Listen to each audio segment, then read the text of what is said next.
Good morning class. Deepak Chaudhary महाविद्यालय से मैं आपके सामने बीए फर्स्ट सेमेस्टर में आज हमारा टॉपिक है मनोविज्ञान के उद्देश्य। ठीक है, जैसा कि आप सभी जानते हैं कि जो साइकोलॉजी है उसका उदय क्यों हुआ है। क्या आपको ये पता है कि अगर साइकोलॉजी स्टार्ट हुई है तो साइकोलॉजी के आने का उद्देश्य क्या है। ठीक है, तो देखिए क्या है कि साइकोलॉजी के आने का मेन कारण देखिए ये था कि जैसे प्लेटो, अरस्तु, हिप्पोक्रेट्स इनके टाइम पर जितने भी एबनॉर्मल नॉर्मल लोग उनको देखने को मिले,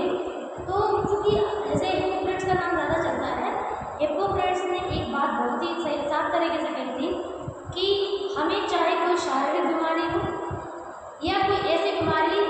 जो मानसिक है ना, किसी भी बीमारी हो, बीमारियों का जो बात है वो हमारा खुद का शरीर होता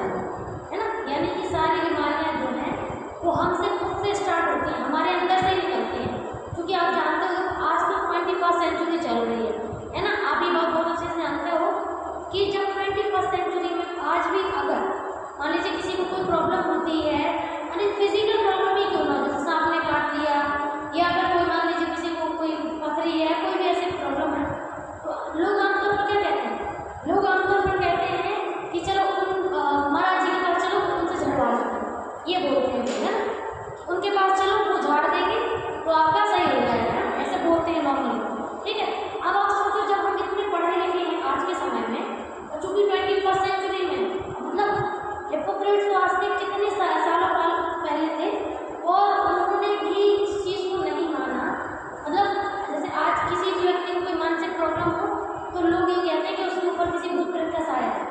मतलब 21st सेंचुरी में भी लोग इन चीज़ों को नहीं समझ पा रहे हैं कि ये जो चीज़ें हैं ये वास्तव में कहीं एग्जिस्ट ही नहीं करती है ना, और क्या ये सारी चीज़ें कहीं है ही नहीं। इन चीज़ों को हमने अपने ही दिमाग के ऊपर से पैदा किया है। हमारे पास क्या है, चूँकि देखिए क्या है, जैसे किसी व्यक्ति कोई मानसिक बीमारी हो, हमसे अगर कोई सवाल करे या फिर हमारे पास कोई जवाब नहीं है तो हम फिर कुछ ऐसी बातें बोलते हैं जिनका कोई भी अस्तित्व नहीं होता है ना, लेकिन लोग चूँकि डरते हैं तो उन बातों को मान लेते हैं। ऐसे ही पहले के ज़माने में भी होता था, ऐसा नहीं है केवल इंडिया में ये कल्चर है, फॉरेन कंट्रीज में भी पहले ऐसा होता था कि जो भी मानसिक रोगी होते थे, मानसिक रोगियों को चूँकि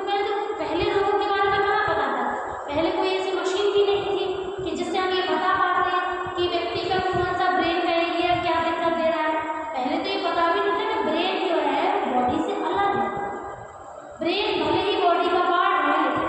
बॉडी को डायरेक्शन, बॉडी को कंट्रोल ब्रेन ही करता है। ठीक है, पहले यही करता था कि जो हमारा शरीर है उस अगर शरीर में कोई ऐसी प्रॉब्लम हो रही है जिसका कोई भी इलाज हम नहीं कर सकते हैं तो लोग कह देते कि वो तो भूत प्रेत का असर है ना। इन्हीं चीज़ों को खत्म करने के लिए, इन पर विजय प्राप्त करने के लिए, इन चीज़ों से लोगों को बचाने के लिए, ताकि लोगों के साथ कोई भी गलत व्यवहार ना किया जाए, मनोविज्ञान का प्रयोग। ठीक है, जैसा कि हम आपको अगर बताएं, अगर पहले के समय की बताएं मैं आपको, पहले के समय में जैसे जितने भी मानसिक रोगी हुआ करते थे, क्योंकि पहले माना यही जाता था कि उन पर किसी भूत प्रेत का साया है, तो उनको ट्रीटमेंट भी ऐसे दी जाती थी। कैसे, देखिए मान के चलिए उस व्यक्ति के दिमाग में है ना, खोपड़ी में गरम लोहे की रॉड, मतलब जो आजकल जैसे माता वगैरह नहीं करती है पटकियाँ देवी जी के टाइम पे नवदार दौरान में, वो जो छड़ होती है पतली सी जिसमें वो पूरा एक जो किनारा होता है पूरा पतला होता है, उसको पूरा गर्म करके लोगों की खोपड़ी में छेद किए जाते हैं। क्या बोला जाता था, ऐसा माना जाता था कि अगर हम खोपड़ी में छेद करेंगे तो जो आत्मा है उसको कष्ट होगा, और कष्ट होने की वजह से व्यक्ति जो है वो आत्मा उस शरीर को छोड़ के चली जाएगी। ऐसा लोग मानते, चूँकि बहुत ही गलत था, क्योंकि ये सब चीज़ें बेबुनियाद हैं, बेकार हैं। इससे पहले से ही वो मानसिक रोगी जो है ऑलरेडी वो व्यक्ति वो पहले से ही परेशानी में है, और उसकी परेशानी को कम करने के बजाय हम उसको और टॉर्चर कर रहे हैं एक तरीके से, है ना, इस ट्रीटमेंट को देकर। तो ये बहुत ही गलत तरीका था। सेकेंड ट्रीटमेंट क्या देते थे कि व्यक्ति को बिना कपड़ों के बर्फ की पूरी वो जो सिल्ली नहीं होती बर्फ की पूरी, उस पर लिटा कर बांध देते थे और पूरा रात उसको उसी पर लेट देते थे।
देखिए इसमें कुछ 4 पॉइंट है आपके साथ, इन 4 पॉइंट को आपको समझना है और आगे कंटिन्यू करना है। फर्स्ट पॉइंट है मानव व्यवहार को अध्ययन करना,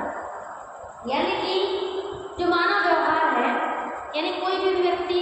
क्या व्यवहार कर रहा है, कैसे कर रहा है, ये सब जानना है ना। सबसे पहले क्या आता है, सवाल में आता है क्या, फिर आता है क्यों। तो सबसे पहले जो हमारा क्या है, अध्ययन करना, यानी कि हमें क्या का जवाब ढूंढना है कि क्या हो रहा है, क्या हो रहा है, किसके पास हो रहा है, ये सब जानना है, ठीक है। तो क्या का जवाब हमें पहले ढूंढेगा, क्योंकि हम जब नॉर्मल व्यक्तियों को जानने लगते हैं तो हम एब्नॉर्मल को उससे अलग भी कर सकते हैं, लेकिन जब हम नॉर्मल को जानेंगे तभी तो एब्नॉर्मल को अलग कर पाएंगे। तो वो हमारा क्लियर करता है फर्स्ट पॉइंट। सेकेंड पॉइंट है मानव व्यवहार की व्याख्या, मतलब ये हो गया कि जब भी कोई व्यक्ति व्यवहार कर रहा है तो क्यों कर रहा है, ऐसा नहीं करता तो कैसा करता, अगर ये किया